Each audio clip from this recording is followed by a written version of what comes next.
నిర్మల్ జిల్లా కుబీర్లో పెండింగ్లో ఉన్న ఫీజు రీంబర్స్మెంట్, స్కాలర్షిప్ బకాయిల విడుదల కోసం విద్యార్థులు, అధ్యాపకులు ధర్నాకు దిగారు.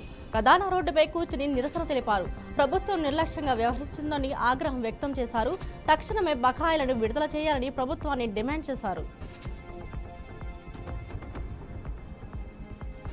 అట్లూరి జిల్లాలో యూరియా కొరతపై రైతుల సమస్యలను పరిష్కరించాలంటూ ఎమ్మెల్సీ అలంతబాబు, మాజీ ఎమ్మెల్యే ధనలక్ష్మి ఏఐటీడీఏ అధికారికి వినతి పత్రం అందజేశారు. కూటమి ప్రభుత్వం ఏర్పడిన తర్వాత రైతులు తీవ్ర ఇబ్బందులు పడుతున్నారని అన్నారు. అధికారంలో ఉన్నా లేకున్నా రైతులకు అండగా నిలిచేది వైసీపీయేనని గుర్తు చేశారు. యూరియా సరఫరా సహా రైతు సమస్యలపై వెంటనే చర్యలు తీసుకోవాలని డిమాండ్ చేశారు. బాపట్ల జిల్లాలో కూటమి ప్రభుత్వం రైతులను తీవ్రంగా నిర్లక్ష్యం చేస్తుందని వైసీపీ పరిశీలకులు తుమ్మాటి మాధవరావు అన్నారు. పంటలకు గిట్టుబాటు ధరలు లేక గోధుమల్లోనే నిల్వ ఉన్నాయని తెలిపారు. చంద్రబాబు వ్యాఖ్యలు రైతులను ఆశలు గల్లంతు చేస్తున్నాయని ఆరోపించారు. వైఎస్ రాజశేఖర రెడ్డి హయాంలో 8 మెడికల్ కాలేజీలు, జగన్ హయాంలో 17 మెడికల్ కాలేజీలు ఏర్పడాయన్నారు. ఇది వైసీపీ ప్రభుత్వాల ప్రజా సంక్షేమ నిబద్ధతకు నిదర్శనమని అన్నారు. ఖమ్మం జిల్లా కొనిజర్ల మండలంలోని బస్వాపురం వద్ద రహదారులు తీవ్ర దుస్థితిపై నిరసన కార్యక్రమం జరిగింది. ఇటీవల కురిసిన భారీ వర్షాల వల్ల రహదారులు గుంతలమయంగా మారాయని, వెంటనే మరమ్మతులు చేపట్టాలని సిపిఎం జిల్లా కార్యదర్శి నాగేశ్వరరావు డిమాండ్ చేశారు. ప్రధాన రహదారి పూర్తిగా ధ్వంసమై వాహనదారులు ప్రమాదాలకు గురవుతున్నాయని ఆయన ఆవేదన వ్యక్తం చేశారు. భద్రాద్రి కొత్తగూడెం జిల్లా కొత్తగూడెంలో సిపిఐ అగ్రనేత సురవరం సుధాకర్ రెడ్డి స్మరణ సభ ఘనంగా నిర్వహించబడింది. సభలో పాల్గొన్న సిపిఐ రాష్ట్ర కార్యదర్శి ఎమ్మెల్యే కోనంనేని సాంబశివరావు కమ్యూనిస్టులు ప్రశ్నించే తత్వంతో సమాజానికి మార్గదర్శకులుగా నిలుస్తామన్నారు. గ్రామ స్థాయి నుంచి జాతీయ స్థాయికి ఎదిగిన సురవరం కమ్యూనిస్టు ఉద్యమానికి తీరని లోటని అన్నారు. కృష్ణా జిల్లా గుడివాడలో రైతుల సమస్యలపై అన్నదాత పోరు కార్యక్రమాన్ని వైసీపీ నాయకులు చేపట్టారు.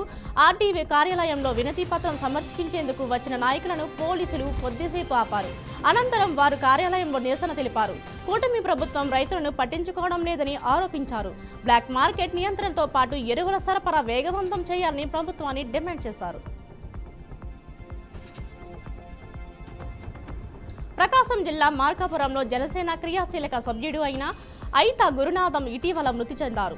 ఈ సందర్భంగా ఆయన కుటుంబాన్ని పరామర్శించేందుకు నియోజకవర్గ ఇన్ఛార్జ్ ఉమ్మడి కాశీనాథ్, బాలినేని శ్రీనివాసరెడ్డి కుమారుడు ప్రణీత్ రెడ్డి హాజరయ్యారు. కార్యకర్త మృతితో విచారం వ్యక్తం చేసిన జనసేన నేతలు ప్రమాద బీమా కింద 5 లక్షల చెక్కును గురునాథం భార్యకు అందజేశారు. జగిత్యాల జిల్లా మెట్పల్లిలో జరిగిన సమావేశంలో ముచ్చంపేట్ షుగర్ ఫ్యాక్టరీని వెంటనే తెరిపివేయాలని డిమాండ్ చేశారు. ఈ సమావేశంలో తులా రాజేందర్, కంతి మోహన్ రెడ్డి, మామిడి నారాయణ రెడ్డి పాల్గొన్నారు. సెప్టెంబర్ 11న రౌండ్ టేబుల్ సమావేశం నిర్వహించినట్లు ప్రకటించారు. పార్టీలకు అతీతంగా రైతులు, ప్రజలు పాల్గొని ఫ్యాక్టరీ పునర్ప్రారంభానికి మద్దతు తెలపాలని కోరారు. ఫ్యాక్టరీ మూత వల్ల రైతులకు నష్టం, యువతకు ఉపాధి లోటు ఏర్పడిందని పేర్కొన్నారు. ములుగు జిల్లాలో ఇసుక మాఫియా కార్యకలాపాలపై ప్రచురితమైన కథనానికి జిల్లా అధికారులు వెంటనే స్పందించారు. వాజేడు, వెంకటాపురం మండలాల్లోని ఇసుక క్వారీలను అధికారుల బృందం పర్యవేక్షించారు. ఇసుక తవ్వకాలు పూర్తిగా ప్రభుత్వ నిబంధనల ప్రకారమే జరగాలని, ఖచ్చితంగా వేబిల్లులు, డీడీల ఆధారంగా మాత్రమే ఇసుక లోడింగ్ చేయాలని సూచించారు. ఇకపై ఓవర్లోడింగ్ చేస్తూ నిబంధనలు అతిక్రమించే వారిపై కఠిన చర్యలు తీసుకుంటామని అధికారులు హెచ్చరించారు. ఏలూరు జిల్లా చింతలపూడిలో గోల్డ్ ఫైనాన్స్ లో భారీ చోరీ జరిగింది. కనకదుర్గ గోల్డ్ ఫైనాన్స్ బ్రాంచ్ లో 3 కోట్ల విలువైన బంగారం చోరీకి గురైంది. విజయవాడ హెడ్ ఆఫీస్ నుంచి వచ్చిన ఆడిటర్ వడ్లమూడి ఉమా మహేష్ అనే ప్రధాన నిందితుడిగా పోలీసులు గుర్తించారు. గోల్డ్ ఆడిట్ చేస్తున్న పేరుతో మేనేజర్, క్యాషియర్ ను బయట పంపిన ఉమా మహేష్ సుమారు 380 ప్యాకెట్ల బంగారంతో ఫరారయ్యాడు. ఈ ఘటనపై పోలీసులు కేసు నమోదు చేసి దర్యాప్తు ప్రారంభించారు. నంద్యాల పట్టణం ఎన్జీఓ కాలనీలో దారుణ హత్య జరిగింది. కుటుంబ కలహాల నేపథ్యంలో సాయినాథ్ శర్మ అనే వ్యక్తి భార్య శిరీషను ఇంట్లోని కత్తితో పొడిచి హత్య చేశాడు. ఘటనపై బాధిత కూతురు ఫిర్యాదు చేయడంతో 2 టౌన్ పోలీస్ స్టేషన్లో కేసు నమోదు చేసి దర్యాప్తు ప్రారంభించారు. పోలీసుల ఘటనా స్థలానికి చేరుకుని పూర్తి విచారణ చేపడుతున్నారు.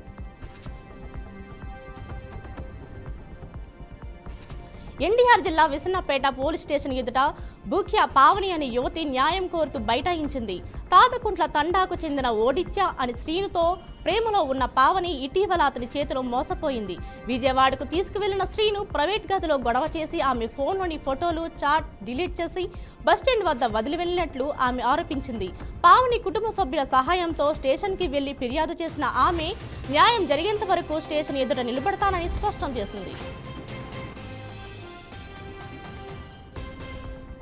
పురాతన కార్మంఘాట్ జానంజనేయ దేవాలయంలో భక్తులకు పంపిణీ అయిన ప్రసాదం పులిహోరలో కుళ్ళిపోవడంతో భక్తులు ఆందోళన వ్యక్తం చేశారు.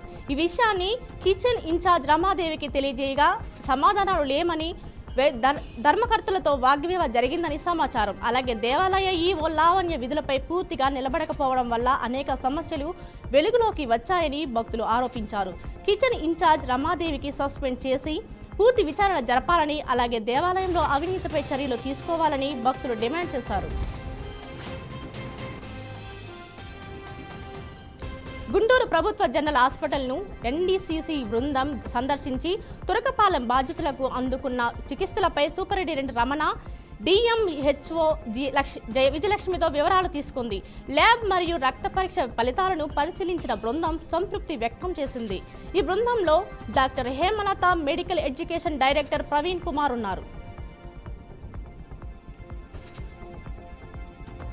ఏలూరు జిల్లా ద్వారకా తిరుమల చిన్న వెంకట ఆలయంలో వసతి గృహాల అద్దెలలో అవినీతి వెలుగులోకి వచ్చింది. శాశ్వత ఉద్యోగి పవన్ కుమార్ 4,500 నగదు తీసుకుని టికెట్లు లేకుండా 7 నాన్ ఏసీ గదులను అద్దెకి ఇచ్చినట్లు ధర్మ అప్పారాయ నిలయం గుమస్తాగా తనిఖీలు చేశారు. సిఆర్ఓ కార్యాలయ ఔట్సింగ్ ఉద్యోగి తలారి వంశీతో కలిసి జరిగిందని గుర్తించి ఆలయ ఈవో సత్యనారాయణ మూర్తి ఉత్తర్వుల మేరకు పవన్ సస్పెండ్ చేసి తలారి వంశీని విధుల నుంచి తొలగించారు.